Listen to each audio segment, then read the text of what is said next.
यार दोस्तों, मेरे पास एक LG कंपनी का ओरिजिनल टीवी आया है दोस्तों। तो इसमें फॉल्ट डेड है, लेकिन ये चीज़ चिक चिक चिक चिक की आवाज़ आ रहा है। मैंने इसका ढक्कन खोल लिया है, तो आइए आपको दिखाते हैं इसमें कहाँ से आवाज़ आ रही है। ये देखिए, मैंने इसको लगा दिया यहाँ प्लग, और अब मैं इसको चालू करता हूँ। ये देखिए, आपको सुनाई पड़ रहा होगा चिक चिक चिक चिक चिक चिक। EHT से आवाज़ है। EHT खराब है या आउटपुट का 1803 व्यू खराब है, तो चेक करके बताते हैं आपको कौन सा क्या फॉल्ट खराब है। ये मैंने सेट को प्लेट को उल्टा कर लिया दोस्तों, आपको दिखाता हूँ। मल्टीमीटर थोड़ा देखो, ये देखिए यहाँ पे 336 वोल्ट बन रहा है। मैंने मल्टीमीटर का प्रोब उल्टा, इसलिए माइनस इसमें दिखा रहा है, लेकिन 110 नहीं बन रहा। इधर ग्राउंड इधर कहीं लगा लीजिए, इधर बॉडी के साथ ये ग्राउंड लगा लीजिए, और देखिए EHT पे कोई वोल्टेज नहीं आ रहा। ये देखिए 110, कोई वोल्टेज नहीं आ रहा। इसमें भी नहीं आ रहा, किसी पे भी नहीं आ रहा किसी पे भी कोई वोल्टेज नहीं आ रहा। वोल्टेज STR से चेक करें तो 110 यहाँ भी नहीं बन रही है। इस पॉइंट पे आना चाहिए 110। तो अभी आपको दिखाते हैं, बंद करके जरा बंद करता हूँ सेट को और चेक करके दिखाता हूँ दोस्तों। मैंने मल्टीमीटर को बजर मोड में कर लिया। ये आउटपुट का व्यू चेक करता हूँ दोस्तों। ये देखो, ये देखिए 00 शॉर्ट दिखा रहा है। ये तीनों आपस में शॉर्ट दिखा रहा है, तीनों में बजर आ रहा है। बजर की साउंड आपको सुनाई पड़ रहा होगा दोस्तों। ये डायोड मोड भी देख लेते हैं। ये दिखाओ डायोड मोड में, ये देखिए 000 तीनों पॉइंट। तो पहले हम दोस्तों, ये आउटपुट का जो व्यू है ये शॉर्ट है, तो इसको पहले निकाल के आपको लगा के फिर दिखाते हैं, तो वीडियो लंबी ना हो जाए। तो इसको निकाल के लगा के आपको फिर दिखाते हैं दोस्तों। मैंने ये व्यू निकाल दिया। सर्किट में लगा था तो शॉर्ट दिखा रहा था, लेकिन व्यू शॉर्ट नहीं है, लेकिन फिर भी मैं आपको दिखा रहा हूँ। इसके बाद EHT का ना तब भी चिक चिक चिक चिक आ रहा है। ये देखिए, ये चिक चिक चिक चिक आवाज़ सुनाई पड़ रही होगी। इसका मतलब हम ना 110 की जो EHT के अंदर जो जा रहा है 110 के सप्लाई, ये जंपर लगा देखिए, यहाँ से 160 100 160 कंडेंसर लगा, ये जंपर के थ्रू यहाँ जा रहा। तो इस जंपर को ओपन करके देख रहे हैं कि EHT में वोल्टेज बंद हो जाए। तो EHT, अगर EHT खराब है दोस्तों 100% है कि मैंने उधर से डिसोल्डिंग कर दिया है। ये जंपर है जो EHT के पिन पर, देखिए ये जंपर मैंने ओपन कर दिया, और पलट के आपको दिखाते हैं दोबारा से। यहाँ पे एक सेकंड, इधर से ही हम ले लेते हैं। अभी इसको ऑन कर दिया, अब देखिए आवाज़ इसका बंद हो गया। जो चिक चिक चिक चिक के आ रहा था, आवाज़ बंद हो गया दोस्तों। तो ये 100% EHT खराब है, और प्लेट की बहुत पुराना है, 10 साल 15 साल पुराना टीवी है। नंबर तो मिट गया है, लेकिन फिर भी EHT इसको निकाल के इसको जानने की कोशिश करते हैं कि कितना नंबर है दोस्तों। एक चीज़ और मैं दिखा रहा हूँ, जैसे ये जंपर मैंने ओपन अलग से जंपर लगाया है वायर, तो यहाँ पे देखिए 113 वोल्ट 110 बढ़ रहा, 113.7 बढ़ रहा। और जैसे ही मैं शॉर्ट करूँगा तो ये जो 110 है उसको भी EHT ड्रॉप कर रहा है। मैं दोबारा से बंद करके आपको 1 मिनट मैं सोल्डिंग करके दिखा रहा हूँ। अभी मैंने थोड़ा सा चार्ज था इसलिए आपको। अभी देखिए, अब यहाँ पे चिक चिक चिक चिक की आवाज़ चालू हो गई। यहाँ देखिए वोल्टेज वैरी दिखा रहा है, वोल्टेज स्टेबल नहीं हो रहा, लेकिन EHT बहुत तगड़े तरीके से अंदर से शॉर्ट है। तो EHT इसको ड्राई सोल्डिंग करता हूँ, फिर इसको लगाते हैं।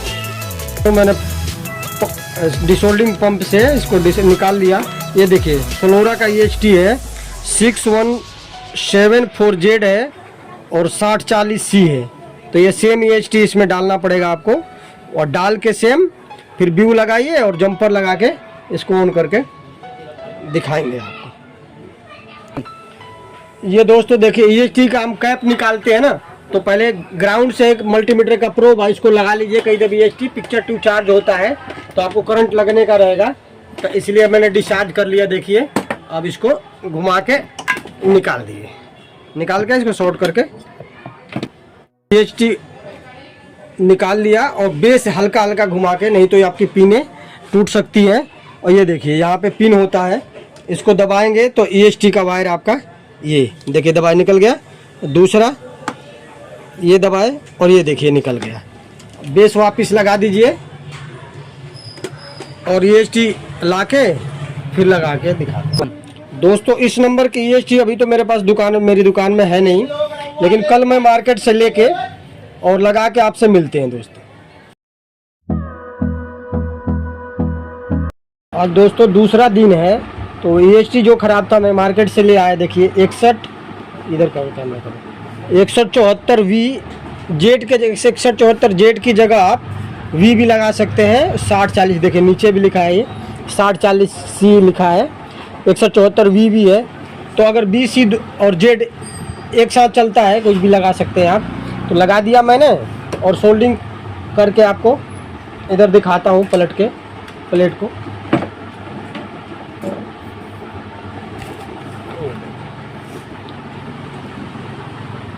एक एक करके टांगों के सोल्डिंग आप कर दीजिए। अब इसमें वीडियो लंबी ना होए तो मैं आपको स्किप करके आपको दिखाता हूँ। EST के पिनों को सारी सोल्डिंग कर दिया। अब मैंने थिनर से वॉश कर रहा हूँ। ये देखिए कर दीजिए और ये वॉश हो गया। थोड़ा सा ट्यूजर लेके या पेचकस लाइनर लेके थोड़ा सा ना ये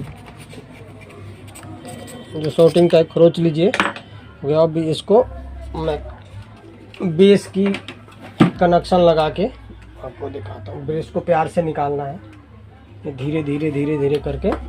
ये देखिए दोनों वायर को मोटी वाली में इसमें लगा दीजिए। देखिए फंस गया, इसको सीधी थोड़ा सा कर लीजिए। ये यहाँ पे दोस्तों पिक्चर 2 पे थोड़ा सा क्लीन कर लीजिएगा आप। मैंने क्लीन कर रखा है। और ये EST का कैप लगा रहा हूँ। ये देखिए ऐसे दबाए और ये हल्का सा ऐसे घुमा दीजिए। और थोड़ा सा आपको रखना है इधर की साइड, ये कॉइल से थोड़ा सा टेढ़ा कि इसकी चिंगारी निकलती है तो कहीं दबे कॉइल में सीधी ना करंट जाए, इसकी स्पार्किंग निकलता है। तो अभी फिट करके आपको चालू करके दिखाता हूँ। दोस्तों मैंने सब कुछ लगा दिया। EST लगा दिया, जो व्यू निकाला था वो भी लगा दिया। EST का कैप लगा दिया। और टीवी को चालू करते हैं। ये देखिए स्विच ऑन किया मैंने, टिक से आवाज़ आया। अभी देखते हैं इसमें शीशा में प्लेन रास्टर आएगा, मच्छर आएगा। ये देखिए मच्छर आ गया, टीवी अपना चालू होगा। ये भी करेंगे और पिक्चर आ जाएगी। और थोड़ा सा अपने हिसाब से फोकस को सेट करना पड़ता है। तो फोकस थोड़ा सा आपको पिक्चर लगा के फिर ब्राइटनेस के लिए फोकस को सेट करना पड़ता है। दोस्तों मैंने सेटअप बॉक्स लगा दिया, ऑडियो वीडियो के तार लगा दिया है। और टीवी को ऑन करके दिखाता हूँ आपको। ये टीवी ऑन कर दिया।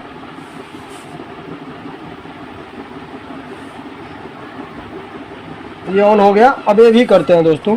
ये देखिए मैंने ये भी कर दिया। रूस अगर इस्तेमाल कर रहा है तो दोस्तों एक चीज़ और बताना चाह रहा हूँ मैं आपको। जैसे कि मेरे पास अभी LG का रिमोट नहीं था तो मैंने ना फिलिप्स का यूनिवर्सल रिमोट, इससे भी LG का आपका चल जाएगा। देखिए फिलिप्स का यूनिवर्सल रिमोट है, इससे भी आप LG का चला सकते हैं। दोस्तों वीडियो को यहीं पे समाप्त करते हैं। चैनल को सब्सक्राइब और वीडियो को लाइक करें दोस्तों। नमस्कार दोस्तों।